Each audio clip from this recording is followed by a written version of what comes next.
All right, ladies and gentlemen, this is Eziel, Lancer on Feral Valley. I'm here with Outt. He's the GM of Seven. We're going to talk about his Vanarch candidacy and what he has to offer, and kind of some thoughts about the Vanarch, and give a little more insight to himself and also the Guild 7. So, Outt, just to kind of start off first, I wanted to ask how many unique members do you guys have in 7?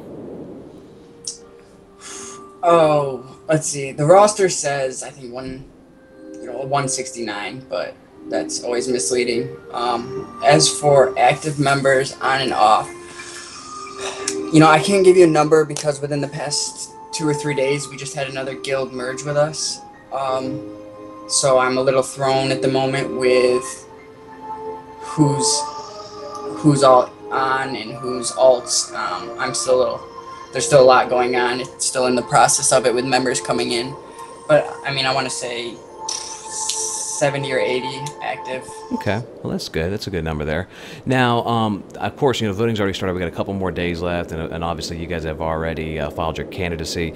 But go ahead and let the voters know exactly which continent you guys are running for, and then which province. Yeah, sure. We're going for Northern Shara, basically around Kaitor, and we're the province specifically are the 3 rep provinces, the Helican district, and the 2 Vale things I can't pronounce at the moment, are the main 3 that we're going after. Okay. I believe Helican is our first choice. I gotcha. Okay. Now with 7, have you guys? Is this like a new guild in Terra, or have you guys played other MMOs in the past?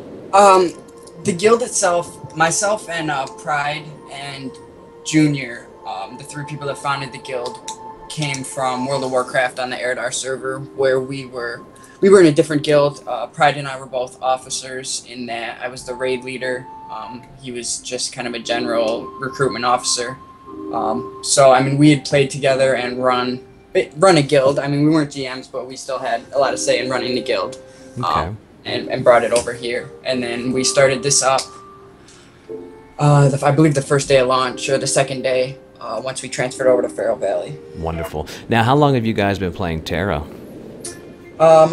We both started right open beta, I believe. Whatever beta you got access to with the pre-order. Okay, so you didn't do any of the closed betas at all, just the open? Nope, I didn't hop in any of the closed betas. Okay. Beta.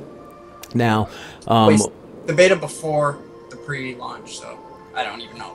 Yeah, I think it was just open beta we had there, and then there was like Head Start, and then there was release.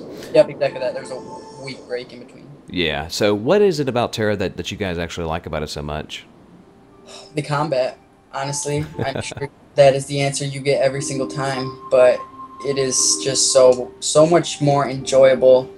The quests are grindy as hell, no doubt about it, but I mean, it's so much more fun to do it. When I was originally leveling, I was playing with a controller, and I mean, I've just never had so much fun in an MMO because it's just so relaxed. Lean back in my chair, TV up on the wall, and just with a controller. So that was just the relaxed setting of it was great. Okay. Now, so far, this is the first cycle with the Vanarchs.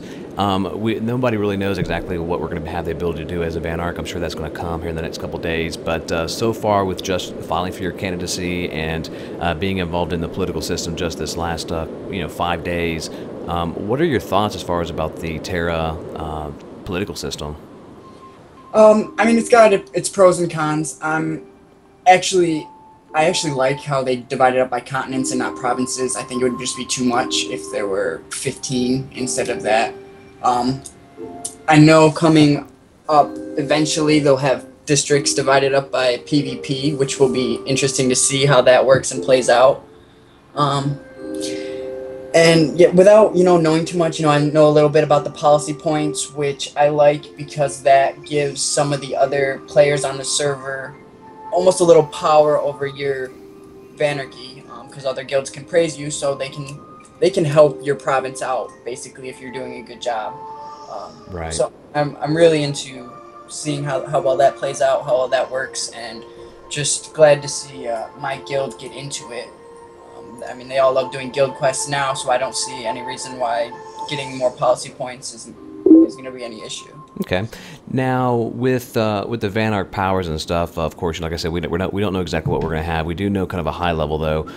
The first thing is you have the ability to turn the PvP off if you guys want to. So, what are your thoughts? You guys going to leave that on, or any idea on turning it off? Absolutely not going to turn it off. One of Okay. the great things about running for a pretty much a level 60 zone, something that has rep, is any of the players in it are going to be max level, near max level. So there really isn't the issue of somebody standing outside of Lumbertown Bridge ganking every level 14 that runs through. Right. If if you're getting into a fight, you're pretty much getting into a fight with somebody of equal level, grinding rep or damn close to where they probably have friends around. Okay. So I don't see that as any issue or any problem, and I think it'll be great to have people be on all the time. Okay, so now with the different shops we've got, you need the specialty shops, brokerage, and instructors and merchants. What are your priorities as far as which shops you guys are going to open up first? Well, one of the perks is never turning PvP off is I don't have to waste points there. So we have a little bit more towards shops, vendors, anything like that. And I'm not 100% sure on which vendors I have control over, which do what. I know like brokerage and specialty vendors. But if the rep vendors get turned off, which I don't see how they could do that, but if they do for some reason, then those would be priority. Aside from that, anything that's kind of specific, or like the specialty vendors, you know, for the higher end bandages and like the higher end crystals, things like that. Okay. Now, also in addition, you'll be able to have the ability to do taxation, and I know a lot of folks are still kind of curious about how that's going to work out, but at a minimum, are you guys looking to maybe keep taxes as low as possible, maybe do like a mid-range or high range of taxation? Can I do 100%? I don't know. You might be able to. Somebody told me that you could only go up to 15% anyways, but no, my main goal really on the taxing is just to get our initial investment back so that we can continue running. So what percentage that's going to play out to, I'm not sure. Another advantage of having a higher level zone, you have players coming through with more built up gold, so they end up buying higher level bandages, potions, crystals, things like that. They end up costing more, so the percentages pull more. So I can get away with a lower percentage and still make as much money as, say, somebody in Arcadia, where everybody there, you know, they're leveling up with their level 20s, they have 10 gold, they don't quite make as much. So I'm just trying to get the initial investment so we can keep rolling each election and going without breaking ourselves too terribly, because we want to enjoy the game too. I got you. Okay. Now, that's pretty much most of the questions I've got. Is there anything in particular you want to add to help the voters and why they should vote for you and your Guild 7? Well, we're pretty close knit. Pride has done a lot of work for me as far as the foreign campaigning, speaking to other guilds. He's really good at. I'm gonna squash whatever is beeping on my computer.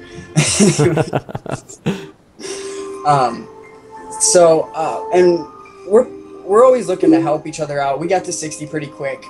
We have those few 60s in guild. I'm sure it's pretty common ratio among other guilds. You have a lot of people that just aren't as quick to rush to the end. So we go back and help wherever we can, and you know that's what we're out to do. You know, I try and stay away from the drama, but it's inevitable to have other guilds have problems and this and that. But my main goal is just, as a guild, is just an active social guild where people like to participate in 5-mans, whether it's guild versus guild, whatever it is, just people out enjoying themselves, having fun, and helping others out. I don't want to pigeonhole into just PvP or just 5-mans, but you know, some people like to cross over and do a little bit of both. And right now in Terra, there isn't enough to even stick yourself as a label of just a PvP guild. There's just not enough going on at the moment. Okay. Cool deal. Well, that sounds good, and I appreciate you taking time out of your gearing or grinding or helping other folks to do this interview with us out. And good luck in your candidacy. Thank you. I appreciate this, and I'm sorry it took us so long to catch up and get this going. Oh, not a problem. I know we all got real life going on and Memorial Day today, so... Yes, yes. All right. Well, you take care. You too.